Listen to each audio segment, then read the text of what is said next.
Hoje nós vamos tratar da parte 2, enfrentando as oposições. Vamos ler o texto para que você situe-se na história, tá bom? Acredito que você já conheça, mas vamos ler aqui os 4 primeiros versículos. As palavras de Neemias, filho de Acalias, no mês de Quisleu, no 20º ano, enquanto eu estava na cidade de Suzã.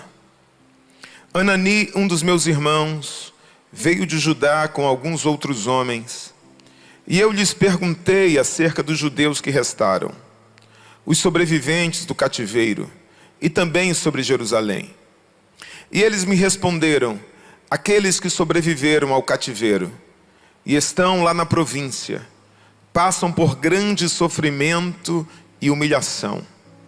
O muro de Jerusalém foi derrubado e as suas portas foram destruídas pelo fogo. Quando ouvi estas coisas, sentei-me e chorei. Passei dias lamentando, jejuando e orando ao Deus dos céus. Pai, muito obrigado pela oportunidade tão especial. É sempre uma oportunidade especial ministrar a Tua Palavra, estar diante da Tua igreja, estar sobre um altar, neste lugar santo.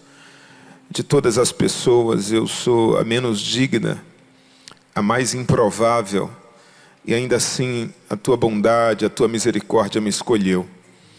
Muito obrigado por esse privilégio. Usa a Tua Palavra, usa a minha vida para pregá-la, para anunciá-la, que eu mesmo não seja um impedimento, mas que eu seja um canal livre, desimpedido, para a Tua operação, para que a Tua Palavra cumpra em nós os Teus propósitos. Em nome de Jesus, diga amém. Eu acredito que o meu carinho, o meu apreço por esta história tem a ver com o fato dela ser uma história de transformação para melhor. Eu amo histórias que falem de transformação para melhor. O cara, ele era um copeiro, um garçom, e ele decide sair da zona de conforto. E porque ele sai da zona de conforto, ele passa a enfrentar dificuldades, opositores, mas ele alcança o seu propósito. Ele transforma a sua própria vida e transforma a vida de toda uma geração de judeus que estava numa situação de miséria, numa situação de vergonha. Quando eu falo de Neemias, eu tenho que falar desse tema, sair da zona de conforto. Eu tenho que falar sobre isso. Tema que eu abordei na mensagem, na primeira parte da mensagem. Essa é uma mensagem que nós vamos dividir em 3 partes, né? Uma trilogia. E a primeira parte eu falei disso, de sair da zona de conforto. Mas eu não abordo esse tema apenas pelo fato de que Neemias realmente saiu da zona de conforto. Saiu literalmente, ele deixou o palácio. Não só pelo fato dele não ser um sacerdote que tivesse a função de liderar. Ele não era um profeta, ele não era um nobre. Aliás, ele nem teve chamada, né? A chamada clássica de um profeta. Deus falando com Neemias, um anjo: Neemias, eu tenho um chamado para você, eu tenho um propósito. Não, ele é um cara que se incomodou. Ele é um cara que se importou. Ele disse assim: não, eu vou fazer algo. E ele saiu lá da zona de conforto. Agora, eu abordo esse tema porque o nome de Neemias tem a ver com isso. Conforto. Neemias significa conforto. Deus é meu conforto, confortado. E Neemias foi um cara que ele não fez jus ao nome, né? Ele não ficou na zona de conforto, embora ele vivesse assim. Ele vivia num palácio confortavelmente. Eu acho que quando ele nasceu, a mãe dele deve ter olhado para ele e falou: eu vou te chamar de conforto, porque você vai viver no conforto. E ele vivia num palácio, no mesmo ambiente que o rei vivia. comendo a comida que o rei comia, bebendo a bebida que o rei bebia. E melhor, não tinha inimigos. Tem um conhecido que diz assim, melhor do que ser rei é ser amigo do rei, né? Porque o rei tem bastante inimigo, é um monte de gente querendo matar o rei. O amigo do rei não, o amigo do rei come tudo que o rei come e ninguém quer matar ele. Então, ele era assim, ele era amigo do rei.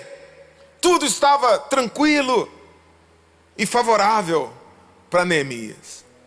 Mas esse cara, ele deixa tudo, ele deixa o emprego estável, ele deixa o palácio, ele deixa o conforto da sua casa, a sua cama palaciana, o seu quarto, os seus aposentos, provavelmente perto do palácio, lá dos aposentos do rei, né? Deixa tudo isso. E ele vai para o meio do desafio. Ele vai em direção ao problema. Ele vai onde estava a dificuldade. Ele vai onde estavam os adversários. E quando ele decide sair da zona de conforto, 3 coisas ocorrem com a vida de Neemias. 3 coisas. Primeiro, ele passa a enfrentar problemas que antes ele não tinha. Quando Neemias sai da zona de conforto, ele passa a experimentar o que qualquer pessoa, quando sai da zona de conforto, vai enfrentar: dificuldades, opositores. Ele vai ter que lidar com um tipo de oposição que ele não tinha antes na zona de conforto. E isso acontece com a vida de Neemias. A segunda coisa, quando ele sai da zona de conforto, ele dá um novo e mais elevado significado à sua vida. Imagina se nós estaríamos falando do copeiro Neemias, do garçom Neemias, com todo respeito à profissão de garçom. Se Neemias fica no palácio, Neemias teria sido um ilustre desconhecido que viveu 400 anos antes de Cristo. Por isso, quando ele sai da zona de conforto, ele deixa de ser um garçom e ele se transforma num líder nacional. É por isso que tem um livro na Bíblia cujo nome é Neemias. Por quê, pastor? Porque ele saiu da zona de conforto. Ele deu um significado à sua vida. Ele deixou Suzã, ele deixou o seu palácio, e quando ele fez isso, ele deu um significado mais elevado para a vida dele. Terceira coisa, ele descobre os propósitos extraordinários do coração de Deus para a vida dele. Deus não disse para ele: eu vou transformar você num líder nacional. Haverá um livro sagrado que vai ter o seu nome. Não, Deus não disse para ele isso. Deus não disse que ele ia transformar a história de uma geração. Deus não disse nada disso. Mas Neemias, quando ele sai do banco, quando ele deixa o conforto, quando ele deixa a situação cômoda, e ele diz assim: olha, eu vou mudar a vida de pessoas. Ele deixa Suzã, porque em Suzã ele estava beneficiando quem? A família dele. Ele estava beneficiando o rei Artaxerxes. Ele estava cuidando lá de mais algumas poucas pessoas, provavelmente pessoas beneficiadas pelo seu trabalho, por aquilo que ele fazia. Mas quando Neemias deixa o conforto, então ele passa a alcançar toda uma geração. Ele passa a servir propósitos bem mais elevados, extraordinários. Ele deixa de servir um rei humano, o rei Artaxerxes, e ele passa a servir um propósito divino. E nós vamos falar isso na terceira mensagem. A zona de conforto pode nos evitar alguns problemas, pastor? Sim, pode. Se alguém disser assim: eu não vou sair de casa, eu não vou fazer absolutamente nada na vida, eu vou acordar e ficar num quarto, é provável que ela não sofra um acidente de automóvel, é provável que ela não seja assaltada. Talvez a zona de conforto, o conformismo, a inércia, evite alguns problemas. Mas, claro que haverá outros problemas. Mas sair da zona de conforto sempre vai representar novas oposições. Sair da zona de conforto sempre vai representar novas adversidades. Invariavelmente isso vai acontecer. Tem uma gravura que eu pedi para a mídia fazer, que é isso aqui, olha. Zona de conforto, propósito. Aqui não seria a palavra será, não. Está errado aqui. Aqui é oposições e adversários. Não sei de onde tirar o será. Entre a zona de conforto e o propósito, sempre haverá oposições, sempre haverá adversários, sempre. Quando eu permaneço na zona de conforto, eu não tenho que enfrentar esses adversários, eu não tenho que enfrentar essas oposições, mas nunca eu vou atingir o meu propósito. Por que, pastor, é tão importante sair da zona de conforto? Por quê? Porque os problemas da zona de conforto que existem, eles são banais. Eles são problemas de menor complexidade, mas esses problemas, eles não trazem nenhuma recompensa. Você vai simplesmente enfrentá-los, mas ao enfrentá-los, nada vai mudar na sua vida. Eles não representam transformação de vida. E esses problemas, eles não levam você ao propósito. Tudo que ia acontecer com Neemias é que ele iria morrer envenenado com a espinha de peixe. Tudo que vai acontecer com alguém que fica o dia todo sentado no sofá é um infarto do coração pelo sedentarismo. Mas a sua vida não terá um significado, ele não enfrentou problemas que transformem a sua vida ou a vida de outras pessoas. Mas a partir do momento que você quiser transformar a sua vida para melhor, você vai ter que enfrentar a oposição. A partir do momento que você quiser se destacar em alguma área de atuação, a partir do momento que você quiser influenciar a vida de pessoas e mudar a vida de pessoas para melhor, se prepare para a adversidade. Toda vez que você quiser sair da zona de conforto e transformar o seu futuro, construir uma história, dar um significado mais elevado para a sua vida, descobrir os propósitos de Deus, prepare-se para enfrentar oposições e adversidade. É isso que o livro de Neemias vai nos mostrar. Que a oposição está no caminho daquele que decidiu sair da zona de conforto e alcançar os propósitos de Deus. A oposição faz parte da vida de todo líder. Eu me lembro, eu tinha uma amiga no seminário e uma vez eu fui falar com ela disso, a primeira igreja que eu dirigia, e eu fui falar de oposição. E ela me disse, olha, a marca da liderança é a oposição. É normal o Judas. É normal o contrário. É normal. 2 líderes não vão ter opositores. Aquele que nunca sai da zona de conforto, Maria vai com as outras. Aquele que não tem um propósito, aquele que não tem um objetivo. Então ele não tem opositor, porque ele não está indo a lugar nenhum. Todo mundo faz o que quer, então não tem oposição. Um outro líder que não terá opositor é o ditador, o que mata, o que destrói. Agora, pessoas normais que lideram vão ter opositores, mesmo aqueles que querem bem, como a gente está encontrando no plano nacional, né? Tem gente que vai se opor, tem gente contrária, isso é normal. Oposição faz parte do caminho de alguém que busca um propósito. E quando nós lemos o livro de Neemias, nós vamos ver como essa oposição age. O que é que eles estão dispostos a fazer? E nós vamos aprender com Neemias o que nós devemos fazer para enfrentar esse inimigo. Eu convido você a deixar sua Bíblia aberta, eu amo de verdade essa mensagem. Há 3 adversários que Neemias terá que enfrentar.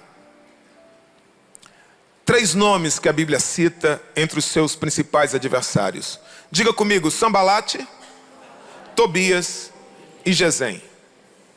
3 inimigos do propósito de Deus na vida de Neemias. Neemias queria reconstruir os muros de Jerusalém e eles vão tentar impedir isso. A primeira vez que eles aparecem é no capítulo 2, versículo 10. Abra sua Bíblia comigo, deixe ela aberta se você puder. Neemias. Esdras, Neemias e Ester. Neemias está entre Esdras e Ester, um pouquinho antes de Jó e Salmos, caso você não tenha achado. capítulo 2, versículo 10. Eu acredito até que terá na tela esse versículo. Sambalate, o horonita, e Tobias, o oficial amonita, ficaram muito irritados. Você pode dizer isso comigo? Diga, muito irritados. Quando viram que alguém estava interessado, diga interessado, no bem dos israelitas. Eles ficaram como, irmãos? Ficaram muito irritados. E por que eles ficaram irritados? Muito irritados. Porque alguém estava interessado no bem dos israelitas. Veja, deixa eu fazer uma pergunta. Algum tijolo já tinha sido sentado aqui? Não.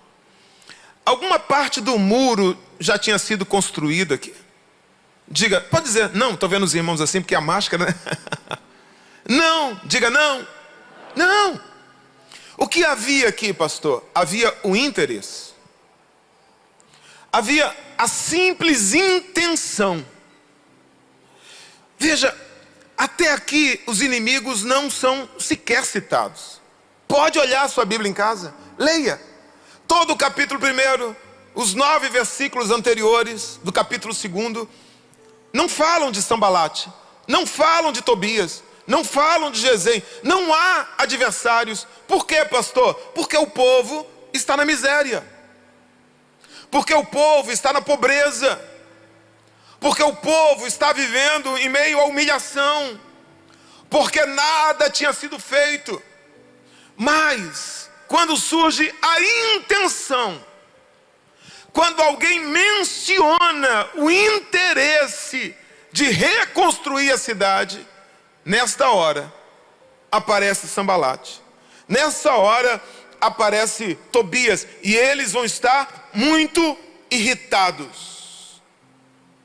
Se aquele povo dissesse assim, não vamos construir o muro, Neemias, nós não queremos comprar esta briga, nós queremos deixar tudo como está. Escute, se eles ficam na zona de conforto, o inimigo também iria ficar inerte. Não haveria qualquer aborrecimento, qualquer irritação da parte dos inimigos. É assim na vida de qualquer crente.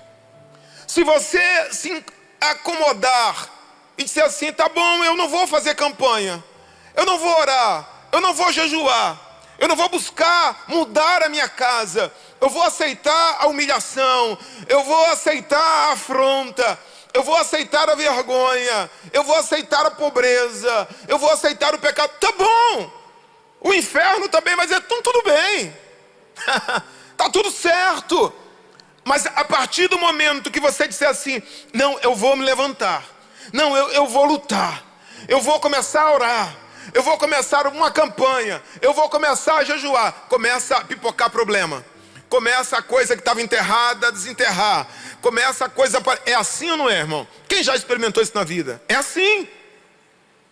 Se decidir permanecer na zona de conforto, o inferno também não vai se levantar. Mas a partir do momento que você demonstra uma intenção de mudar, então, irmão, se prepare, porque o inferno também vai se levantar. Se nós, como povo de Deus, nos conformarmos com os problemas e não orarmos, com a afronta que sofremos e não incomodar os céus com oração pela madrugada, com jejum, se a gente não se conformar com a pobreza, com a falta, com a luta, com o pecado, Deus também não reagirá à nossa inércia. Nada muda no mundo espiritual. Somos nós, com as nossas atitudes, que mudamos o mundo do inferno e o mundo de Deus. Porque quando você decide com sua família dizer, vamos orar. Quando você se levanta e diz assim, vamos fazer a diferença. Quando você decide assim, olha, vamos caminhar, vamos marchar. O inferno se levanta e os céus se levantam. Os céus também, pastor? Sim, os céus. Hebreus diz assim, Deus se torna, diga comigo por favor, diga, Deus se torna galardoador dos que o buscam. Deus se torna. Eu amo essa versão. É a versão para mim mais correta. Deus é galardoador de todos, mas Ele só se torna na vida daqueles que o buscam. Se eu não buscar, não tem galardão. Se eu não buscar, eu não vou receber, eu não vou experimentar esse caráter de Deus. Segundo Crônicas, capítulo 7, versículo 14, um texto muito conhecido, o Senhor diz assim: se o meu povo, que se chama pelo meu nome, se humilhar e orar e buscar a minha face e se converter dos seus maus caminhos, então, ou seja, atitude, reação. Então eu ouvirei dos céus, perdoarei os seus pecados e sararei a sua terra. Eu farei isso quando? Quando o meu povo, que se chama pelo meu nome, se humilhar e orar e buscar a minha face e se converter dos seus maus caminhos. Eu provoco ação no céu, eu provoco reação no inferno. O inimigo não estava atacando aquele povo, porque o inimigo não vai se incomodar com o nosso fracasso. Se eles não se incomodassem também, o inferno também não faria nada. Eu aprendo aqui que os adversários que eu enfrento me dizem que eu estou no caminho certo. Diga assim: os adversários que eu enfrento me dizem que eu estou no caminho certo. Quem são seus adversários? Quem se levanta contra você? Gente que odeia a obra de Deus? Você incomoda? Eu peguei um táxi com minha esposa no Rio de Janeiro.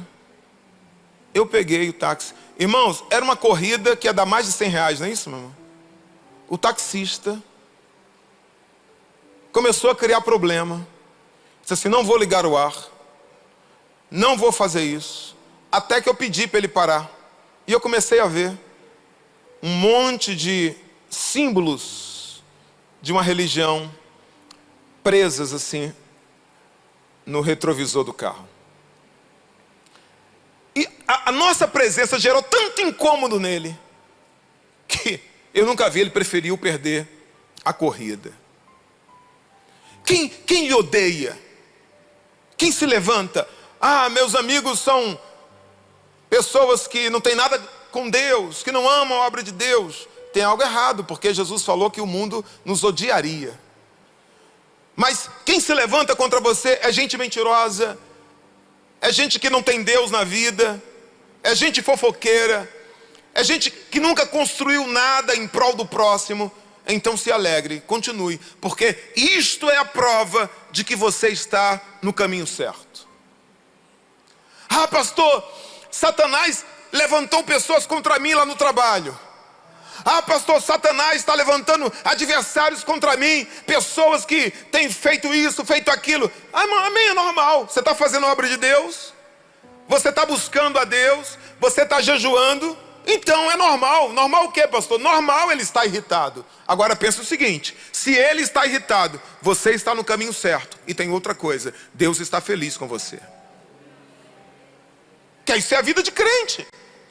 E quanto maior for a fúria, escute isso aqui que eu vou falar para você, isso é importante. Primeiro, os adversários que você enfrenta indicam que você está no caminho certo. 2, quanto maior for a fúria, mais próximo você está da sua vitória. Quanto maior for a fúria, mais próximo você está da sua vitória. Neemias capítulo 2, versículo 10 que nós lemos, diz que o inimigo ficou muito irritado. Muito irritado. Com o que, pastor? Com a intenção. Neemias continuou construindo o muro. A irritação do inimigo é o problema dele. Ele continuou construindo o muro. E vamos ver o que aconteceu. Neemias capítulo 4, versículo 1. Neemias 4, 1. Está comigo aí? Amém?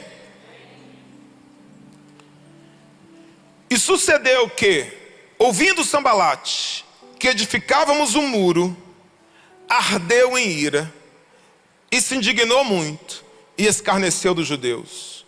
Só isso aqui. Ardeu em ira. Diga, ardeu em ira. O que é pior? Pior, se irritar muito ou arder em ira? Arder em ira. Com a intenção, eles ficaram irritados. Ficaram aborrecidos, ficaram descontentes, ficaram desgostosos, chateados. Mas quando o muro começou a ser construído, quando a obra começou a ser feita, eles arderam em ira. Eu não sei porquê, olha essa expressão, eu lembro do Pica-Pau, né? Eu lembro de desenho animado, né? Eu lembro de desenho animado, cabeça quente, fogo saindo assim pela cabeça, o cara está ardendo em ira. Irmão, arder em ira é o cara está profundamente irritado, a cabeça dele está pegando fogo. Eles não ficaram apenas irritados, eles ficaram furiosos.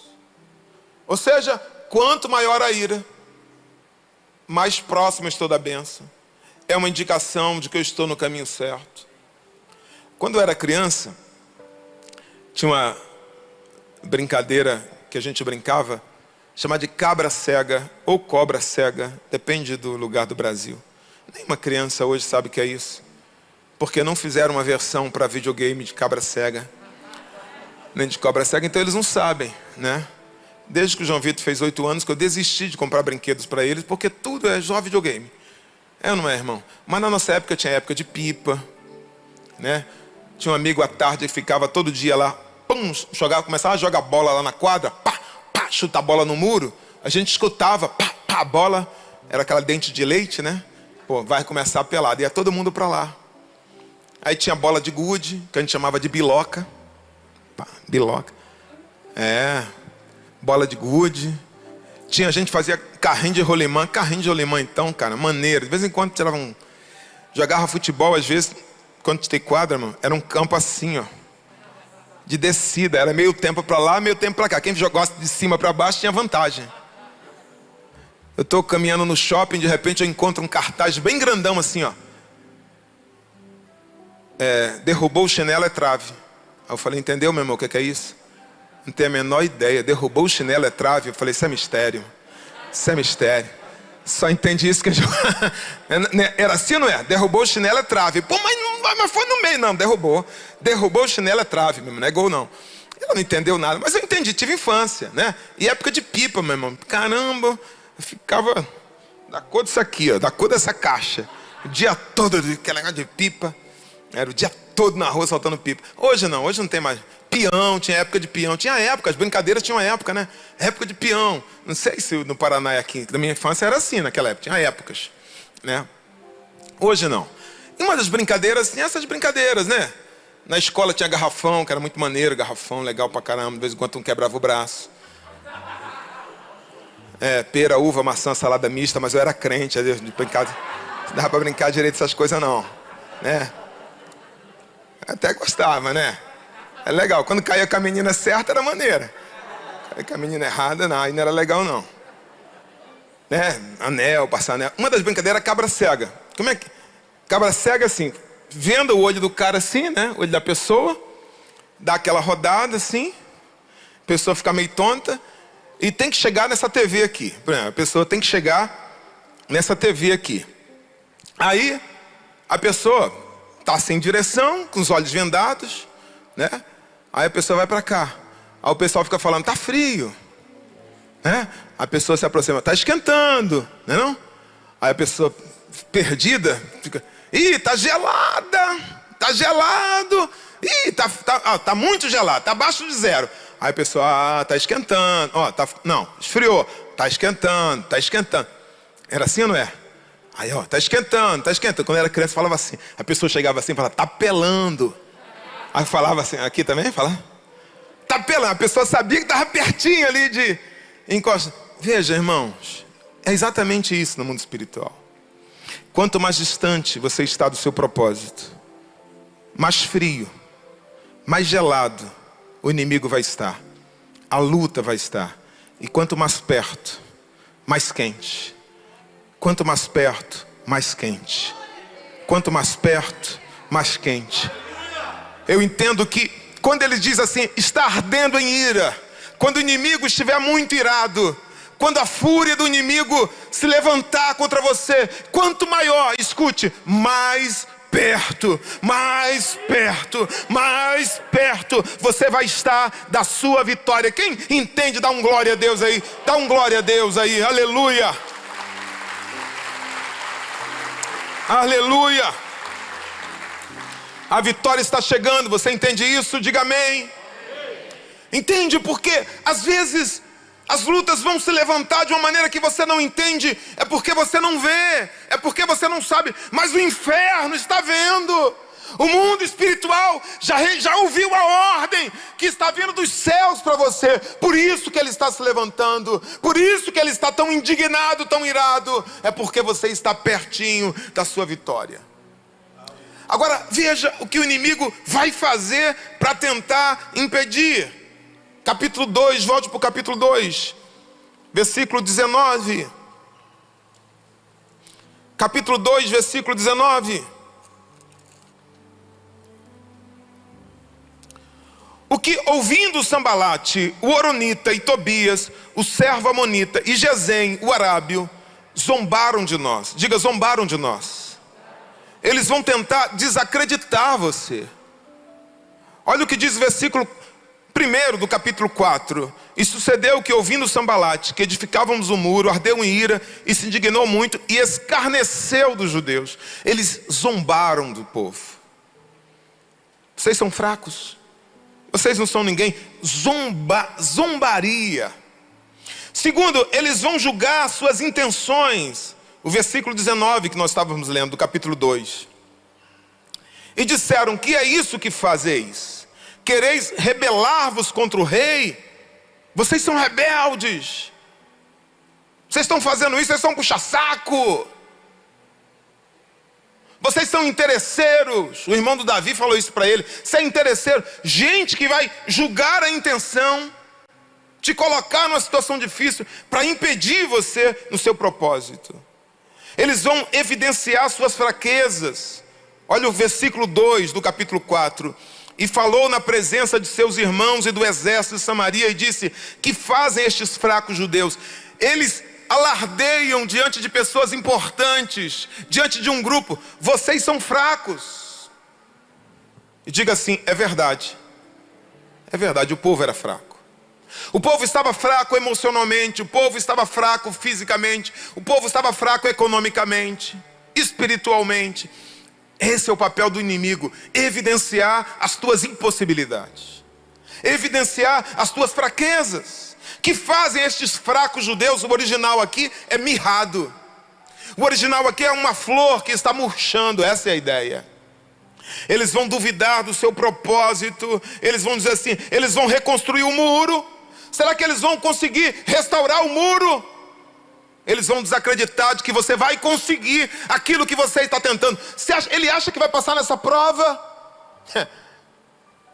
Eu disse para o meu pai uma vez assim, pai, eu vou fazer faculdade. Ele falou assim, mas eu faço essa profissão, seu tio tem essa profissão, fulano tem... Você também vai ter essa profissão, você não vai conseguir não. Às vezes pessoas que estão perto de você vão desacreditar do seu propósito. Eles vão questionar a sua fé. Isso aqui é interessante, olha o que eles dizem, sacrificarão. Será que eles vão acabar num só dia? O que é que eles estão dizendo aqui, pastor? Sacrificarão. Olha o que eles estão dizendo. Eles estão dizendo aqui, será que eles acham que dar oferta vai fazer com que um milagre aconteça deles terminarem o muro num só dia? O que eles estão dizendo aqui é o seguinte, será que ela acha que indo para a igreja ela vai mudar a vida dela? Será que ele acha que dando dízimo lá e oferta para o pastor, ele vai prosperar? Será que ela acha que fazendo campanha de 7 quintas-feiras vai acontecer algum milagre na vida deles? Irmão, tem gente aqui que está ouvindo a afronta do adversário exatamente assim. Não adianta ir para a igreja. Não adianta lá ficar escutando o hino. Não adianta lá ficar naquele lugar. Nada vai mudar. Nada vai acontecer. Milagres não acontecem. É isso que ele está dizendo. Ele está dizendo que sacrifício não adianta nada. Ele está dizendo que oferta não adianta nada. Que oração, que jejum, que dízimo não adianta nada. Não tem milagre. que o inimigo vai fazer? Eles vão zombar dos seus recursos, eles vão zombar da sua habilidade, eles vão zombar da sua capacidade. Capítulo 4, versículo 2, ele diz assim: vivificarão dos montões do pó as pedras que foram queimadas. Olha o que eles estão dizendo: essas pedras estão queimadas, eles não têm recursos, eles não têm força, eles não têm habilidade, eles não têm dinheiro, eles não têm diploma, eles não têm padrinho, eles são fracos, eles não vão conseguir, eles não têm recursos. O que os inimigos vão fazer, pastor? Eles vão debochar de suas conquistas. Capítulo 4, versículo 3. Olha o que diz aqui: ainda que edifiquem, contudo, vindo uma raposa, derrubará facilmente o seu muro de pedra. Eles estão fazendo algo tão fraco, porque eles são fracos, porque eles não têm recursos, que quando uma raposa, um animal menor que um cachorro, menor que um cão, quando ele passar perto desse muro, ele vai derrubar esse muro. Eles vão zombar de suas conquistas, eles vão zombar daquilo que você está construindo. Eles vão fazer planos para pará-lo, eles vão fazer planos para pará-la. Capítulo 4, versículo 8, olha o versículo 8, por favor, leia comigo. E ligaram-se entre si todos para virem atacar Jerusalém e para os desviarem do seu intento. Eles se uniram,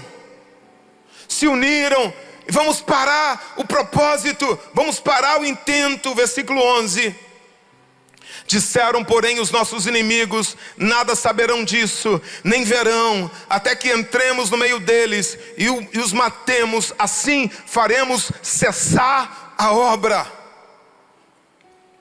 Vamos nos aproximar como amigos, como gente inofensiva. Vamos estar no meio deles. Eles estão planejando, e quando eles não esperarem, nós vamos matá-los, e assim nós vamos parar a obra. Próxima mensagem, eu vou pregar por que eles não vão conseguir parar. Porque eles não vão conseguir parar. Eles não vão conseguir parar. Você pode dizer amém? Eles vão tentar gerar um ambiente de medo. Olha o versículo 12. Versículo 12.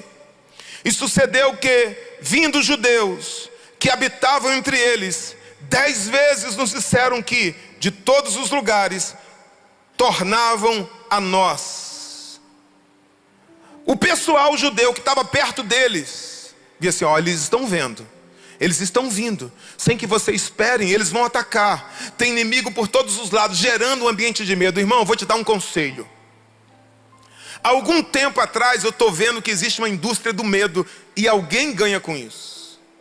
Alguém ganha mantendo você em casa. Alguém ganha mantendo você diante da TV. Alguém ganha prendendo você diante de um computador, de uma TV. E há uma indústria hoje para difundir o medo. Então, não seja um propagador de notícias alarmistas. Eu comecei a ver isso há um tempo atrás. Existe uma indústria para isso. Gente que propaga medo, propaga esperança, propaga fé. Tem vírus? Tem, mas tem um Deus grande, tem um Deus poderoso. Os propósitos de Deus estão de pé. Nós vamos vencer. Nós temos um Deus que cuida, que cuida, que cuida. Eles vão tentar gerar um ambiente de medo. Capítulo 6, versículo 10 e 11. Capítulo 6, versículo 10 e 11. E entrando eu em casa de Semaías, filho de Delaías, o filho de Metabel, que estava encerrado, disse ele: vamos juntamente à casa de Deus, ao meio do templo, e fechemos as portas do templo, porque virão matar-te. Sim, de noite virão matar-te. Porém eu disse: um homem como eu fugiria, e quem há como eu que entre no templo e viva? De maneira nenhuma entrarei.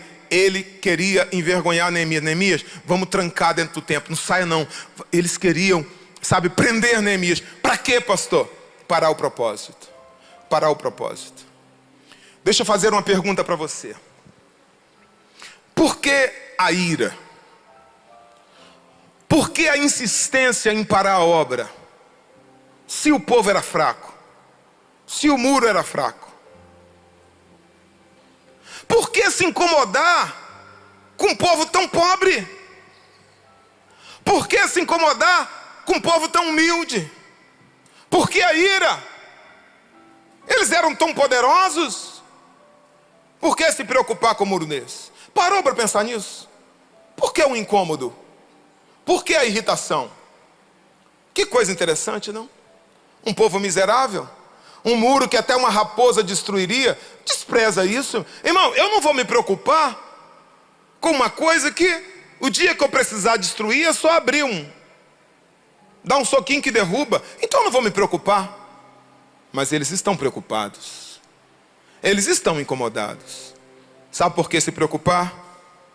Porque o escárnio, porque o deboche, a zombaria era só uma forma de esconder o medo deles. Diga assim, eles estavam com medo. Muitas vezes o escárnio, o deboche, o incômodo contra a sua vida é apenas um reconhecimento do seu potencial.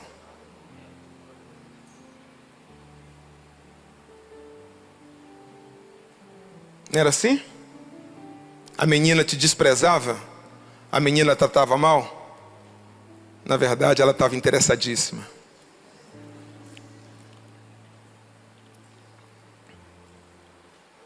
Minha avó dizia assim, olha, quem desdenha, quer comprar.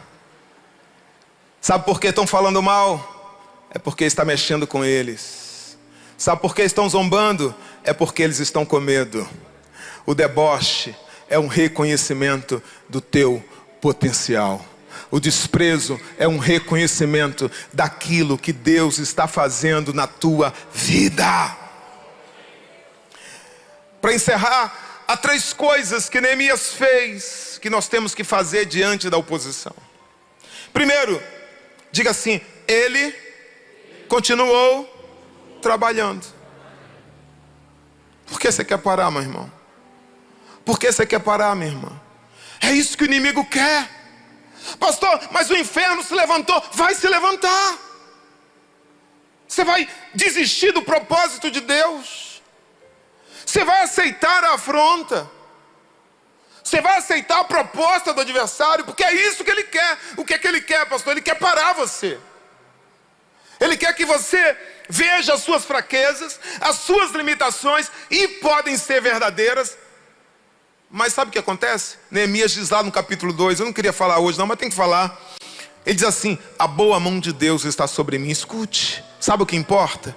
É que apesar de suas fraquezas, apesar dos poucos recursos, apesar de todos os problemas, a boa mão de Deus está sobre você.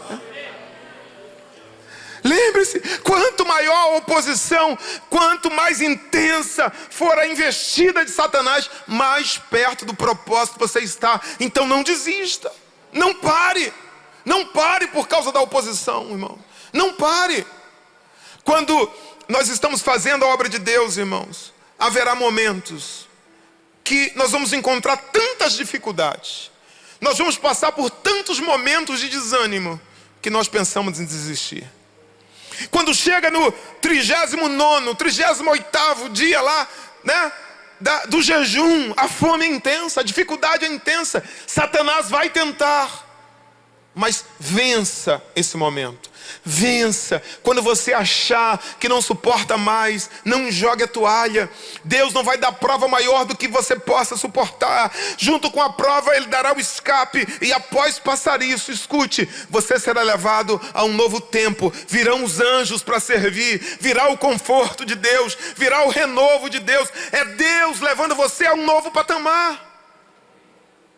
Quantas pessoas que Deus estava investindo na vida dele, Deus estava investindo na vida dela, mas no momento de desânimo, no momento em que a luta fica intensa, desiste do propósito, desiste do chamado. Aí é gente que está 10 anos na igreja e não sabe por que está na igreja. É gente que já passou por 5 denominações e até hoje não encontrou um ministério. Nenhuma igreja presta, nenhuma igreja é suficiente, nenhum pastor pode ser líder dele. Escute, suporte a provação, passe pelo momento de tristeza, enfrente as oposições, enfrente as críticas, enfrente a zombaria, enfrente o desprezo, enfrente o deboche. Não pare de trabalhar. Não pare. Neemias, ele chega para o povo e diz assim: olha, cada um vai ficar com uma espada na mão, com a outra mão uma colher de pedreiro. Eu vou ficar com um apito aqui, com a buzina. Quando eu tocar, vamos nos unir. Vamos lutar por nossas esposas. Vamos lutar pelos nossos filhos. Vamos lutar. Não vamos parar a obra. Diga assim: eu não vou parar. Não pare, porque é isso que a oposição quer. Você não precisa temer Sambalate e Tobias. A outra coisa que você precisa fazer, que Neemias fez, ele se manteve vigilante. Diga assim: ele não parou de trabalhar. Diga: ele se manteve vigilante. Não brinca não. Não brinca não. Porque eles são persistentes. Eles vão tentar atingir você de todas as formas. Desanimar você. O que é que você tem que fazer? Ficar vigilante. É o que você tem que fazer. Quando eu preguei aqui sobre batalha espiritual, é isso. Você tem que ter discernimento. Se você estiver vigilante, ele não vai poder fazer nada contra você. Se você estiver com sua armadura em dia, eles não vão poder atingi-lo. Eles vão zombar de sua fraqueza. Eles vão evidenciar suas limitações. Eles vão duvidar da sua fé. Eles vão inventar calúnia contra você. Se você não desistir, se você ficar vigilante, sabe o que a Bíblia diz? Resistir ao diabo e ele fugirá de vós. Neemias reúne o povo e diz assim: olha só, vamos ficar vigilantes. Quando os inimigos perceberam que eles estavam atentos, sabe o que eles fizeram? Correram. Você pode ler o texto. Desistiram. Quando eles perceberam que o plano deles foi descoberto, eles fugiram, porque são covardes. Porque eles não podem enfrentar um crente que está vigilante. Porque eles não podem fazer nada contra um crente que está atento. Amém? Não precisa temer Sambalate e Tobias. Só esteja vigilante, porque eles vão fugir. Terceira e última atitude de Neemias: ele não valorizou demais o inimigo. Diga assim: ele não valorizou demais o inimigo. Você não precisa ficar caçando Judas em tudo que é lugar. Tem um livro que eu li e eu achei que esse cara estava ferido, que ele diz isso: a cada 12, um é Judas. Eu não vivo assim não, irmão. Tô nem aí para Judas. Tô nem aí. É trair, pode trair. Fala mal, pode falar. Eu não vivo caçando inimigos. Eu não tenho. Sabe por quê, irmãos? Eu não valorizo voz contrária. Eu decidi quem ouvir. O meu compromisso é com Deus. E Ele me cobre com as asas dEle. E debaixo das asas dEle, eu estou seguro. Não dê ouvidos a inimigo. Não dê ouvido o que eles têm a dizer.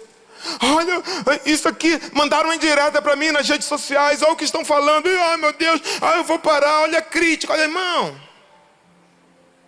Olha, irmão, continua trabalhando. Fica de pé diante do Senhor e não valoriza demais. Capítulo 6, versículo 2, e nós vamos encerrar. Sambalate e Gesem mandaram dizer-me: vem e congreguemo-nos juntamente nas aldeias, no vale de Ono. Porém tentavam fazer-me mal. Digo assim: tentavam fazer-me mal. Discernimento, ele está vigilante. Ele está vigilante. Vem, congreguemos. Vem aqui tomar um café da tarde. Um chá da tarde, deveria ser inglês, né? Ao versículo 3. E enviei-lhes mensageiros a dizer: faço uma grande obra, de modo que não poderei descer. Diga: não poderei descer. Porque cessaria esta obra enquanto eu a deixasse e fosse ter convosco. Não desça, irmão. Não desça da posição que Deus te colocou. Não desça. Não desça ao nível deles. Não desça às armas dele. São mal intencionados. Não precisa ir lá para matar. Não precisa. Oposição faz parte da vida. Oposição faz você orar mais. O avião só sobe no vento contrário. Avião não sobe com vento a favor. Avião sobe em vento contrário. Opositores nos fazem decolar. Deixa. E o mal por si só se destrói. Não dê muita importância. Não vou descer. Eu não tenho tempo a perder com quem não contribui com o meu propósito. Eu não tenho ouvidos para quem não acredita no meu chamado. Não tenho. Não tenho tempo. Para quem não honra, para quem não acredita, para quem não contribui. Não tenho tempo. Eu não vou parar a obra para dar atenção à fofoca. Eu não vou parar a obra para dar atenção a esse tipo de conversa. Não tem tempo para vocês. Agora, olha o versículo 4. E do mesmo modo, enviaram a mim 4 vezes. Eles são insistentes. Neemias, vem aqui no vale tomar um café conosco. Neemias, por favor, precisamos de uma atenção. Mal intencionados, queriam parar a obra. Olha o que Neemias faz. E da mesma forma lhes respondi.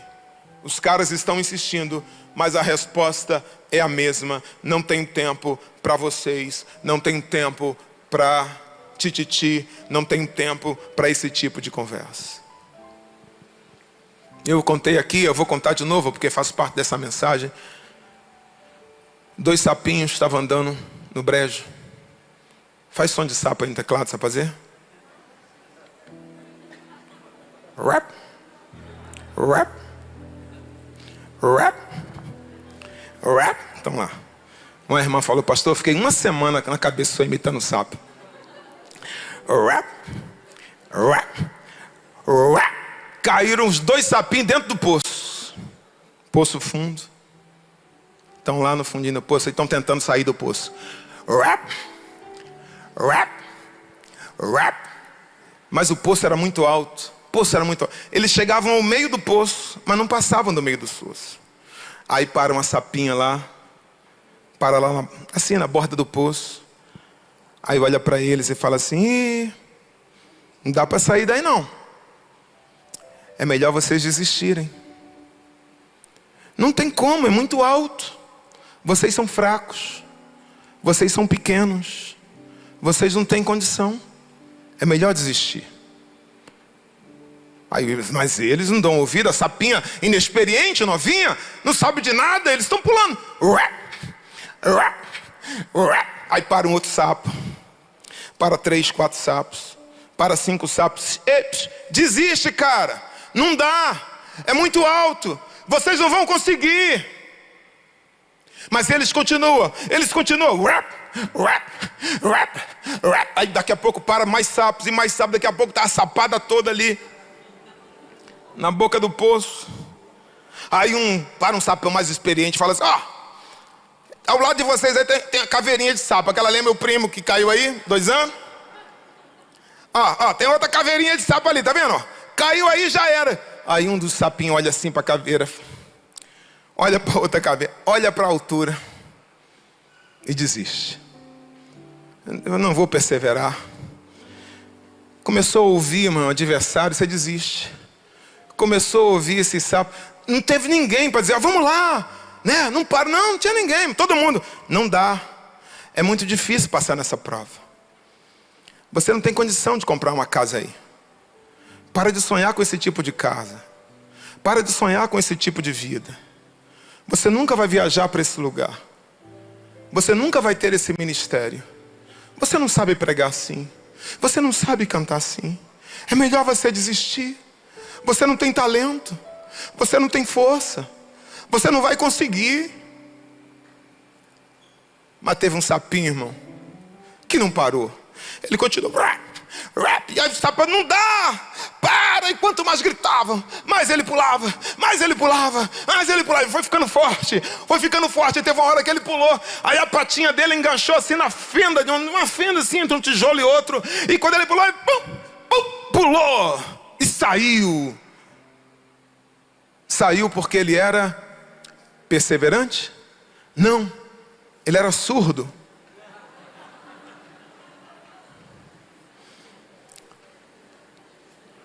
Fala assim, tem hora que a gente tem que se fazer surdo. Para de ouvir quem não acredita em você. Para de dar ouvidos a quem não contribui para o teu propósito. Para de ouvir adversário. Para de ouvir oposição. Tem um Deus que diz assim, você é fraco. Você pode não ter recursos, mas a minha boa mão está sobre você. Você pode estar vivendo um momento de humilhação. Você pode estar vivendo um momento de pobreza. Você pode estar vivendo um momento de dificuldade. Mas eu estou com você. E se você decidir se levantar, se você decidir lutar, eu vou te dar os recursos, eu vou te dar as condições, eu vou abençoar a tua casa, eu vou abençoar a tua vida. Você vai prosperar. Você vai vencer. Fica de pé, por favor.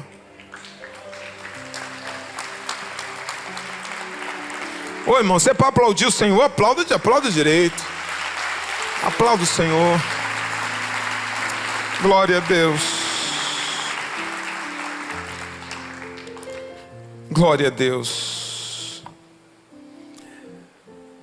Uma vez um homem conversava com um barbeiro. E um barbeiro disse para ele assim: as pessoas que estão no mundo e sofrem, elas sofrem porque Deus não se importa com o ser humano. Porque o Deus que criou a terra, Ele não ouve orações. Ele não tem tempo para se importar com as pessoas que sofrem. Por isso que há tanto sofrimento no mundo. Por isso que há tanta gente infeliz. É porque se Deus tem todo o poder, por que Ele não resolve o problema das pessoas? Por que Ele não dá paz ao coração do homem? Por que Ele não torna as pessoas infelizes felizes? Aquele homem olhou para o barbeiro, e essa é uma filosofia inclusive pregada por John Lennon, né? É o chamado deísmo, né? Que crê em Deus como um arquiteto, como um criador, mas que não crê num Deus que se importa, num Deus pessoal, num Deus que interage, num Deus que ouve oração. Tem gente que crê em Deus assim. Esse pastor olhou para esse barbeiro e falou assim: você está vendo aquele mendigo lá do outro lado da rua? O barbeiro disse: sim, estou vendo. Está vendo a cabeleira dele? Está vendo a barba dele? O barbeiro disse: sim, tô. Sabe de quem é a culpa dele estar daquele jeito? O barbeiro falou: não, de quem é a culpa? Aquele homem falou: a culpa é sua. A culpa é sua. O barbeiro disse: mas como a culpa é minha? Ele nunca se dirigiu a mim. Ele é um ser isolado. Ele é um ser que não tem amigos. Ele fica naquele canto dele lá, revoltado. Se ele viesse até mim, se ele me procurasse e dissesse assim: o senhor pode me ajudar? O senhor pode cortar meu cabelo? O senhor pode fazer a minha barba? Eu deixaria ele tomar um banho aqui na barbearia, daria uma roupa para ele, eu cortaria o cabelo dele. Mas ele não quer ajuda. O pastor, aquele homem que era um pastor, disse então para o barbeiro: o Senhor também diz em Crônicas, Ele disse: o meu povo, que se chama pelo meu nome, se humilhar e orar e buscar a minha face e se converter dos seus maus caminhos, então eu ouvirei dos céus, perdoarei os seus pecados e sararei a sua terra. Eu não sei como você chegou até aqui, mas existe um Deus aqui que está interessado na sua vida. Existe um Deus aqui que pode mudar o quadro que você se encontra. A única coisa que Ele espera é que você decida buscá-lo. Que você diga assim: Senhor, eu preciso da tua ajuda. Ele não vai entrar, invadir sua vida se você não quiser, porque Deus é educado. Em Apocalipse o Senhor Jesus diz assim: eu estou à porta e bato. Se ouvir a minha voz e abrir a porta, entrarei em sua casa, cearei com ele e ele comigo. Se você está aqui, você diz assim: pastor, eu não quero que a minha vida mude. Eu quero tocar a minha vida como está. Eu mesmo vou tentar sair do buraco. Eu mesmo vou tentar resolver os meus problemas. Deus respeita. Mas se você estiver aqui e disser assim: eu preciso de Deus na minha vida. Eu preciso da ajuda de Deus. Eu preciso que Deus intervenha, porque eu não tenho como sair desse problema. Eu estou desiludido, eu estou triste, e eu não encontro solução. Eu não encontro meio de resolver o meu problema, a minha dificuldade, o meu dilema. Se você quer que Deus entre na sua vida, se você quer que Deus tire você da situação que você se encontra e transforme o seu quadro, transforme a sua história, você precisa dar um passo em direção a Deus. Porque Deus vai reagir à sua atitude. Deus reage. Se o meu povo se humilhar, se converter, então Ele vai ouvir dos céus. Ele vai perdoar os seus pecados. E Ele vai sarar a sua história, a sua terra, a sua vida. Eu quero orar por você que quer ser transformado nessa noite. Eu quero orar por você que quer ser transformada. Ninguém vai pegar você no seu lugar. Ninguém vai tirar você do banco. Como Deus, nós também somos educados. Não faremos nada por você que você não queira. É você que tem que dizer: eu quero mudar de vida. Eu preciso de Deus. Eu preciso que Ele entre na minha vida. E eu preciso que Ele me transforme. Do jeito que você estiver. Não importa como você se encontra. Não importa a dificuldade, o problema, a situação. Depende só de você. Como você está. Como você está. Ele te chama. Como você está. Ele te ama. Ele te ama. Ninguém está aqui para julgar você. Ninguém está aqui para apontar o dedo. Nós estamos aqui para abençoar você. E há um Deus aqui que quer mudar a sua história, que ouve a sua oração. Aliás, foi Ele que te trouxe aqui, com cordas de amor, para mudar a sua história, para dizer: filho, eu te amo. Para dizer: filha, eu ouço a sua oração. Eu vejo as suas lágrimas. Quando ninguém está vendo, eu vejo as suas lágrimas. E eu estou aqui para consertar o que você não pode consertar. Eu estou aqui para dar a força para que você vença essas oposições, para que você vença essas dificuldades, porque eu quero lutar ao seu lado, eu quero lutar contigo.